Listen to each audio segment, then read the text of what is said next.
Hey friends, this is Ashley with Uncommon Roots Homestead, and today I am in my greenhouse, which I don't think I've ever shot any content in the greenhouse for YouTube or Instagram. So, welcome. And I want to talk about what seeds I am going to plant in the 2021 garden in Zone 7A.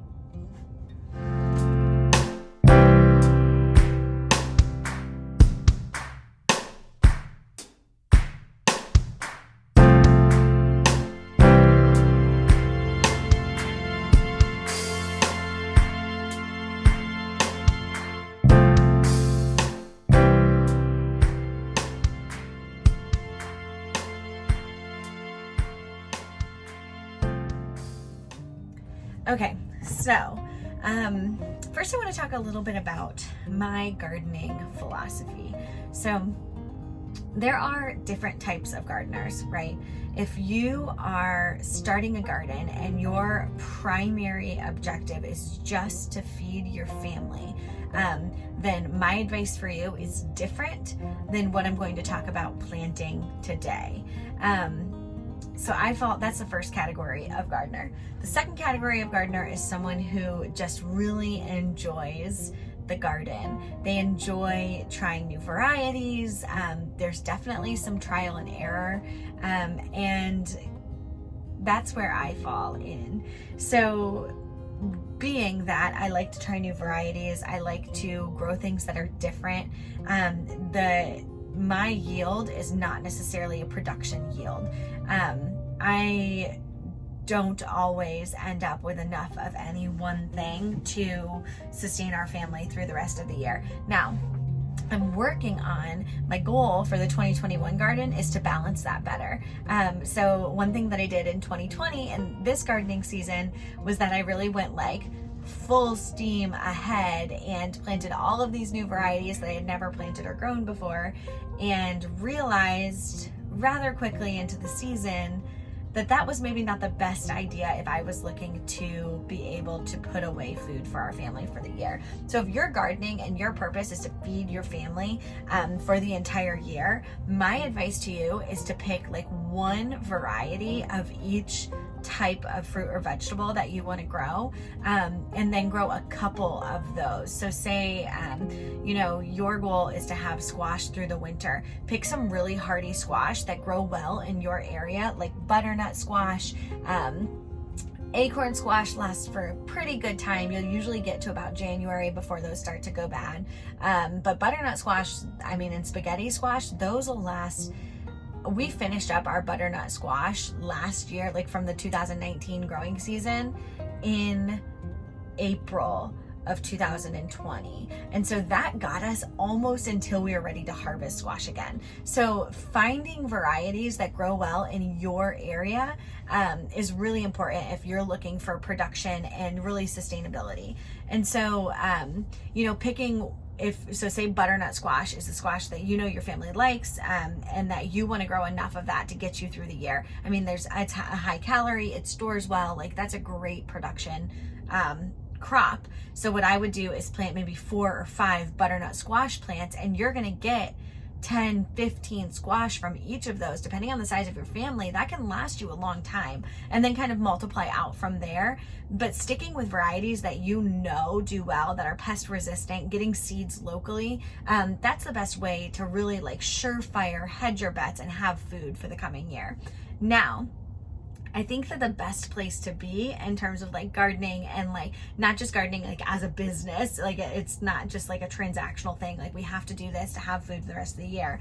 Like gardening as something that's, you want to enjoy but also sustain your family, I think needs balance. So like I said, I didn't do it right this year.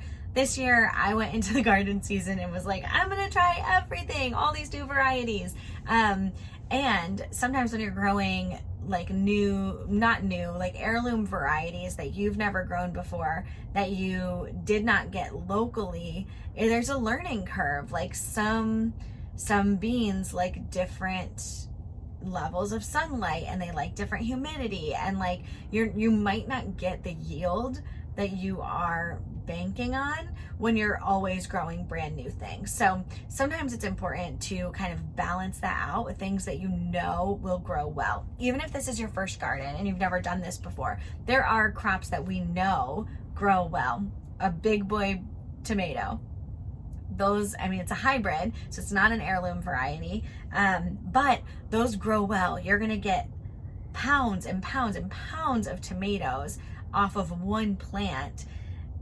That, I mean, that's awesome if you're trying to feed your family and you're trying to put away food. Whereas maybe if you grow, you know, a couple of heirloom varieties like a pink boar or a Dr. White cheese or a purple Russian, you might get less fruit, but you're gonna have more variety. So it's kind of a balance between having both, right? So last year I did it wrong. I didn't plant some of those like traditional plants that I had grown in the past. I kind of I'm a recovering hybrid grower.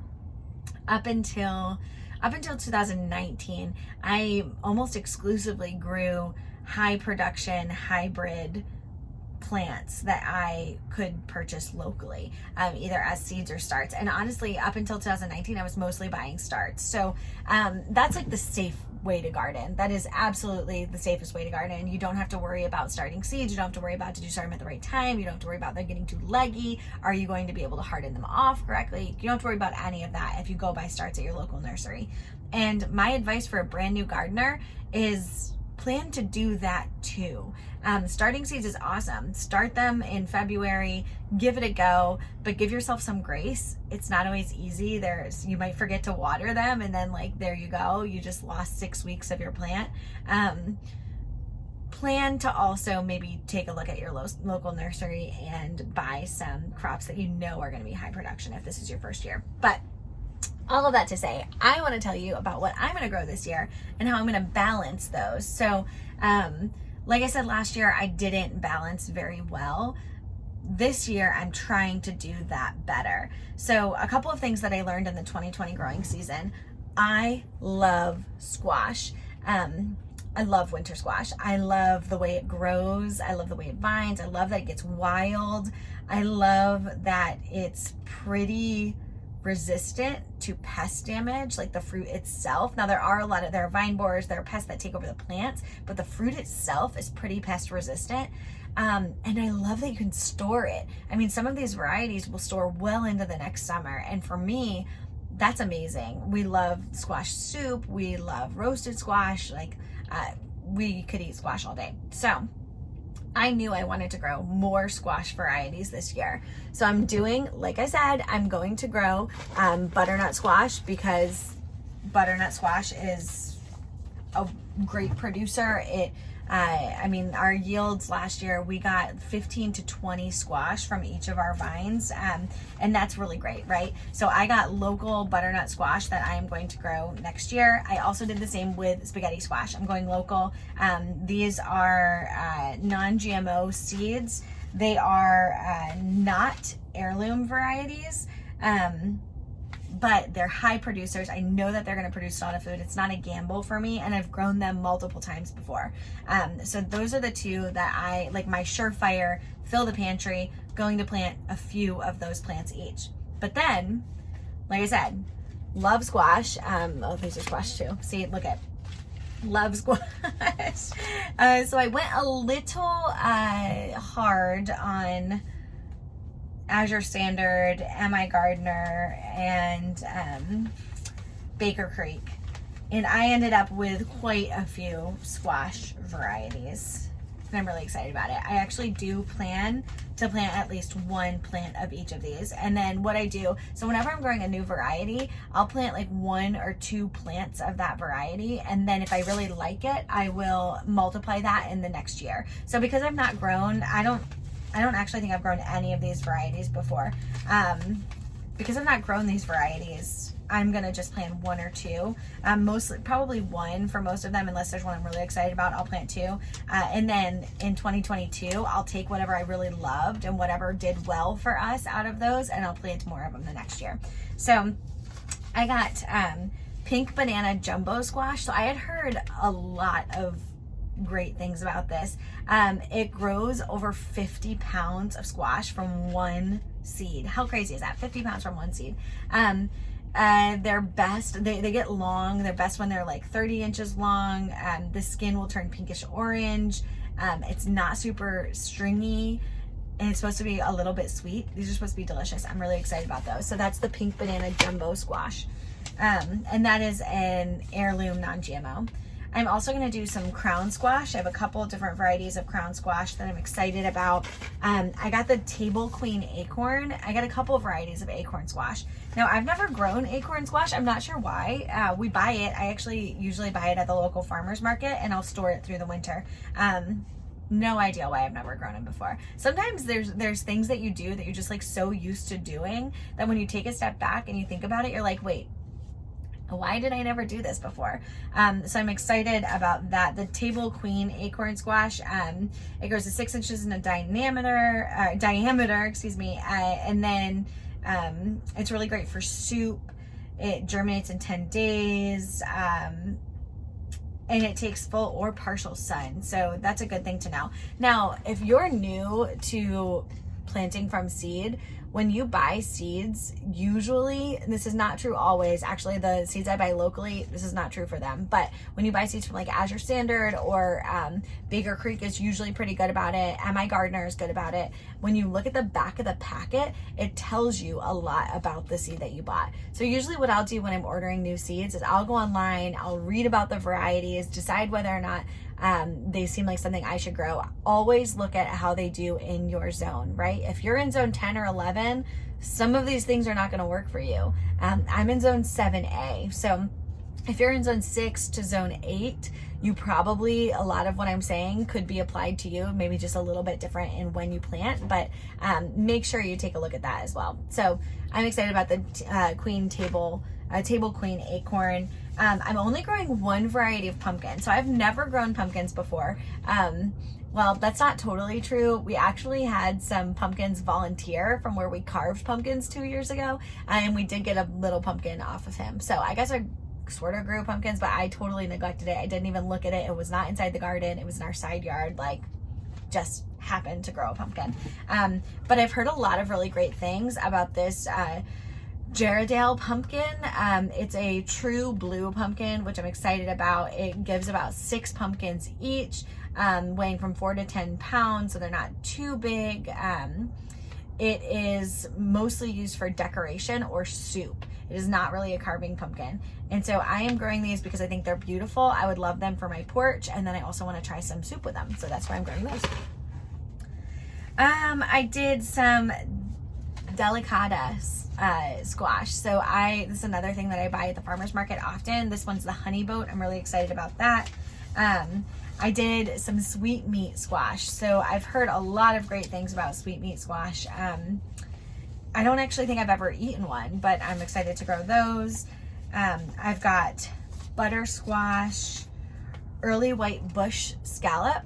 And so these are actually going to be more of a use immediately, like more of a summer squash. I think they got into my wrong pile here. I'm going to drop them with the summer squash. Red curry. So I was reading about red curry squash on Baker Creek's website, like in the middle of the season last year when it was too late to plant more winter squash and I was regretting it. I just purchased a bunch. These actually germinate quickly and they produce really quickly. They're like a 50 to 60 day winter squash variety, which is unheard of. So I'm pretty excited about those. I am doing a blue Hubbard squash. A lot of great fruit off of a blue Hubbard. You get like 8 to 10 squash per plant. They're about 2 pounds each. And they last really long. So I'm excited about those. Again, another delicata squash, a sweet meat winter squash, another one. I am doing the zucchini rampicante. A lot of people grew these this year. Those are the ones that like they have like this hook neck and they're really long. You can grow them on a trellis and they're just kind of like magnificent to look at. I planted these last year. And that goes back to, I think I told you guys that my new garden for 2020, which was in this like right to the side here, it gets more shade in the summer than I was anticipating, unfortunately. So I did not get any fruit off of these. They did not grow more than like 6 or 7 inches, and then they totally stalled. They didn't have enough sun. So I'm going to try these again because I have such great hope for them. I have another delicata. Like I said, I went crazy on these websites, but then another sweet meat, and then another butter squash. So those are what I'm growing. A couple of those varieties are overlaps. I probably won't grow the overlaps. I'll probably give those seeds away to friends or save them for other years. So that's what I'm growing from a squash perspective. Moving over to the summer squash. This is crazy. I have never successfully grown summer squash. I've never been able to grow zucchini, never been able to grow summer squash. Like, who knows? I have no idea. But this year I am determined. Because so many people grow these squash varieties. I actually am going to pick up a couple of local seeds, like take my own advice and buy some that I know thrive locally, and try that. Maybe these are the wrong varieties. I have tried these. This is my 3rd year trying these 2 varieties from Baker Creek, and they grow, but they never produce. So I don't know if it's my climate or what. It's the golden zucchini and the gray zucchini. But like I said, I'm going to head over to our local seed store, and I'm going to buy some varieties that are local to my area so that I get some summer squash. I don't know. I mean, summer squash is like a dime a dozen. I have so many neighbors and friends who drop it off, so I never like miss it every year. We always have a ton. But come on, I have a huge garden and I haven't been able to grow zucchini. Like, give me a break. Watermelon. So melons. Melons are like, the first time I grew a melon, and it was a cantaloupe, and I brought it inside, and I remember feeling so empowered. Like, growing a melon for some reason to me is so cool, and it like is so cool. Eating a melon you grow near it. I don't know if I have no idea why I feel differently about melons than anything else I grew. I mean, we grow hundreds of pounds of food, but the melons, like, I was just so like enamored by them.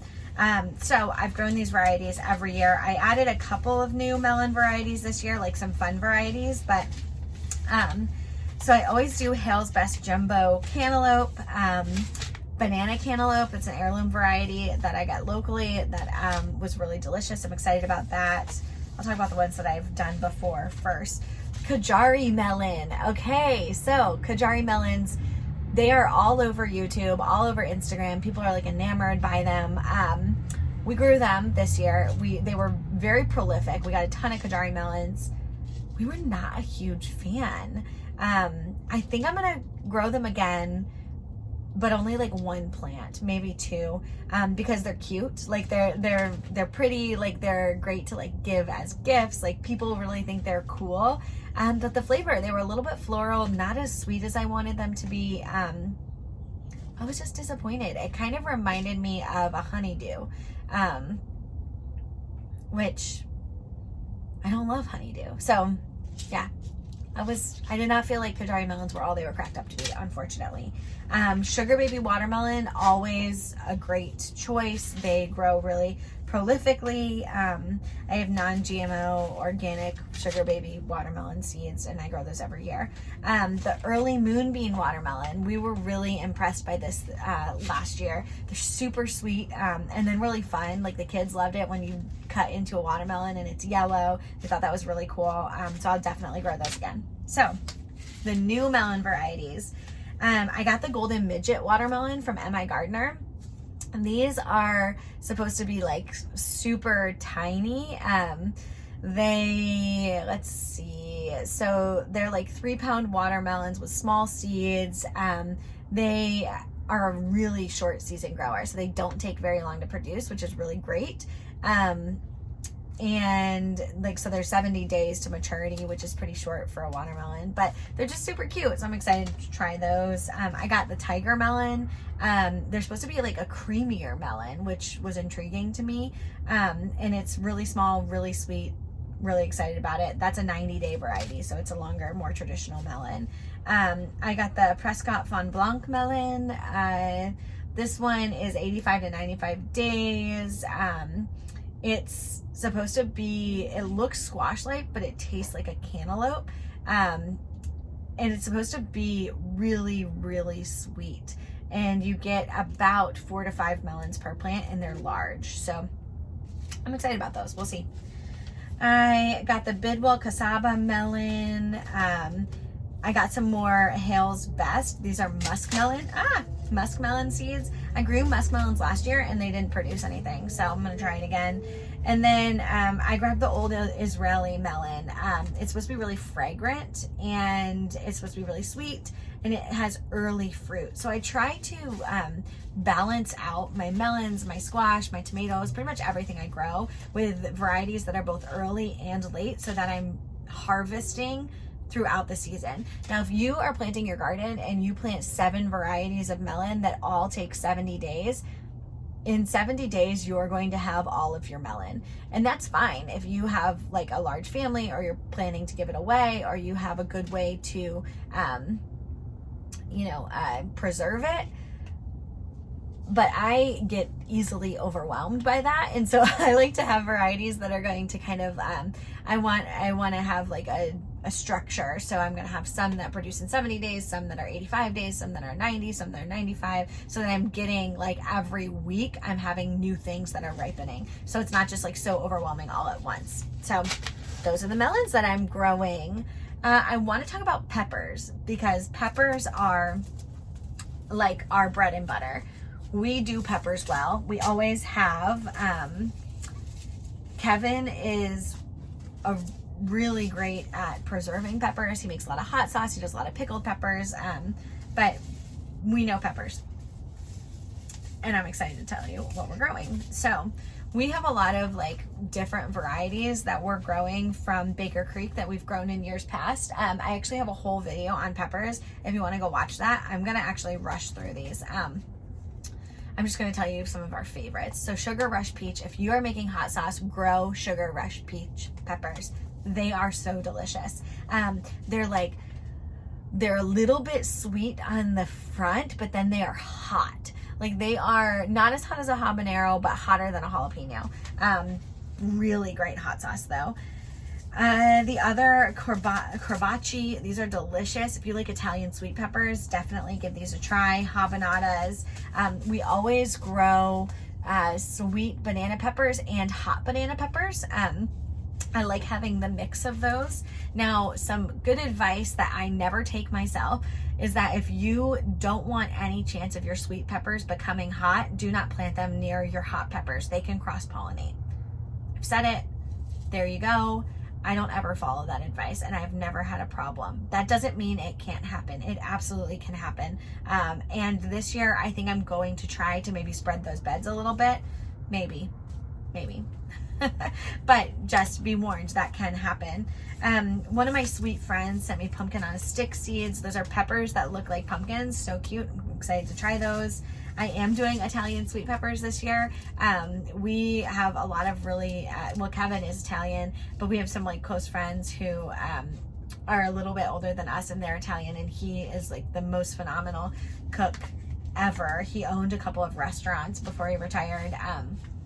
And he asked me if I would grow some like true Italian sweet peppers. So I am growing these for Dennis.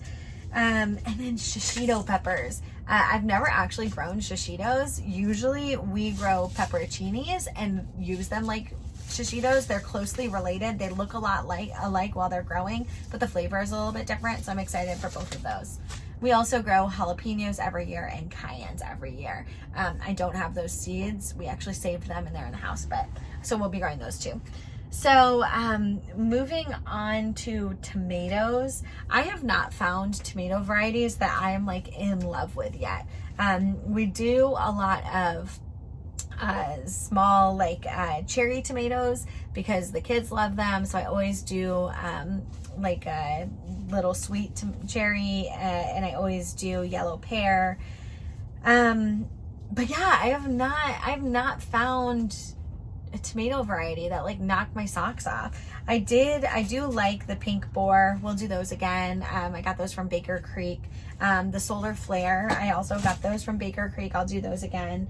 I just dropped some champagne bubble tomatoes. champagne bubble tomatoes. These are a cherry variety that are supposed to be really, really sweet for a tomato. I'm excited to try those. I got those from MIGardener, so I haven't grown those before, but I'm excited to try. I got some black cherry tomatoes. Haven't tried those before, but love cherry tomatoes. I got Dr. Wyche's tomatoes. I've heard a lot of good things about them, so I'm gonna give them a try. But in terms of like a true like red tomato variety that we love, I don't have one. So if you have a favorite tomato variety, shoot it my way. Almost every year I end up buying like a big boy tomato start and putting it in the garden to like satisfy our big tomato craving. But yeah, I don't know, I just haven't found one that I'm in love with. Ground cherries. If you are not growing ground cherries, grow them this year. They are phenomenal. In fact, we're dedicating an entire bed to ground cherries next year. They are fun. Isla, like one of her favorite things was like to come down to the garden last year and grab a bunch of ground cherries. She would eat them like by the bucket if we had enough. And they're so sweet. They're much more like a fruit than they are a tomato. So they are a tomato variety. They kind of resemble a tomatillo. Which we grow tomatillos too. I like purple and green, but they grow with a husk, and you peel when they dry off and they fall down.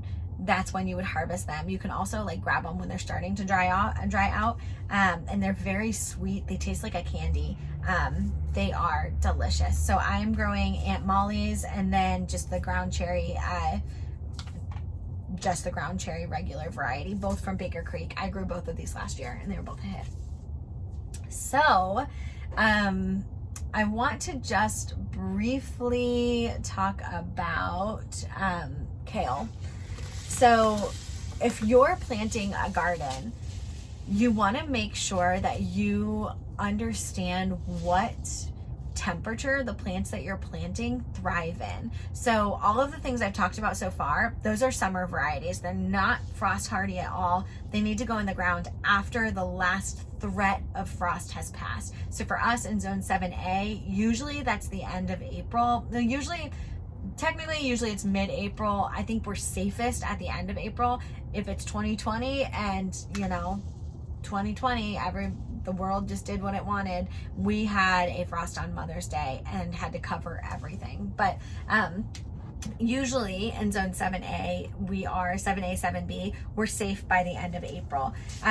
So all of the things I've talked about so far cannot go in the ground until the end of April. But anything in the brassica family can go in the ground before then. So I'm actually going to start my brassica seeds in like the end of January. So in just a couple of weeks, about 12 to 14 weeks before the final frost, because they'll be able to be hardened off and go in the ground once the days are reaching the 60s and the nights might be dropping, into the 30s, but aren't like hard freezing. They'll be able to go outside, and these actually thrive better in cooler temperatures. So your kales, your cabbages, your kohlrabi, in some of your root vegetables like your turnips, your radishes, those are going to do better when it's a little bit colder out still and not in like the dead heat of summer. So I'm going to grow Siberian dwarf kale again. I actually like to harvest this as baby kale. It grows really quickly and it's really delicious, small. I grew 1,000 head kale, actually my winter garden that I did not cover and I let die. So it never got this big, but like how fun is that? I'm gonna try that again. I got some scarlet kale and then some dinosaur kale. Dinosaur kale is my absolute favorite. When you harvest dinosaur kale, you can set it in a cup of water on your counter and it'll be good for like 3 weeks. I love it. And I love the texture. I love that it's smooth. It's just one of my favorites.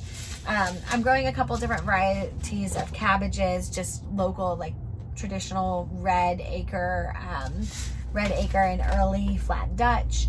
I have a couple different varieties of kohlrabi. I'm gonna try again early Vienna and early white Vienna, and turnips. I'm trying turnips this year again. So I grew turnips in my fall garden and they were really good. Turnips and radishes are interesting. I don't love the raw taste of them, but when you cook them with something, they take on the flavor, which is crazy to me. I did not realize that. So I'm gonna do shogun white. I have 2 packs of those. So those are what I'm gonna be doing. Beans. So in the past, I always do purple runner beans, and I have a white runner bean, and then I accidentally bought greasy beans, which are kind of like green beans, but they're a little bit stringier and not quite as delicious, and they just come back every year. They volunteer. So those are the 3 varieties I've always grown, and I've always put away enough in the freezer to last us almost to the next spring. But this year I want to try a couple different things. I got yard long beans, which I'm excited about. They're supposed to be really crisp and tender and delicious, and they can grow 14 to 30 inches long, which with my irrational fear of snakes, we'll see how that goes. I'm also going to do the red noodle beans. I've heard a lot of good things about those. And then I finally got my hands on some dragon tongue beans this year, which I'm excited about.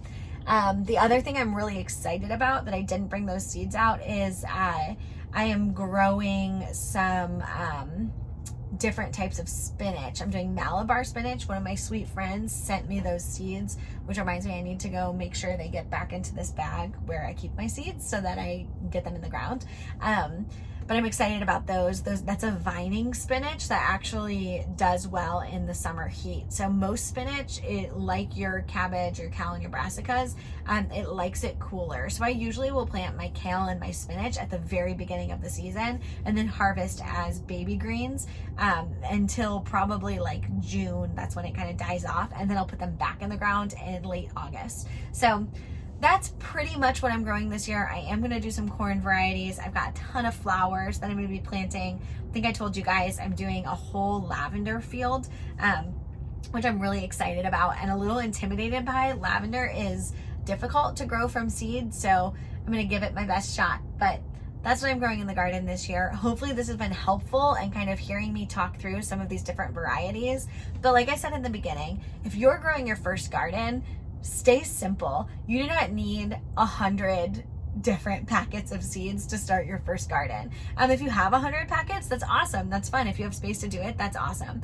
But my best piece of advice is to start small, start with things that you know you can do well, learn about your climate, learn about your growing season, learn about the pests that you're going to combat, and then start branching out and adding different varieties as you go. I'm really excited to garden with you this year, and thank you for joining me in this planning time. It's going to be spring before we know it, and I can't wait. Have a great rest of your day.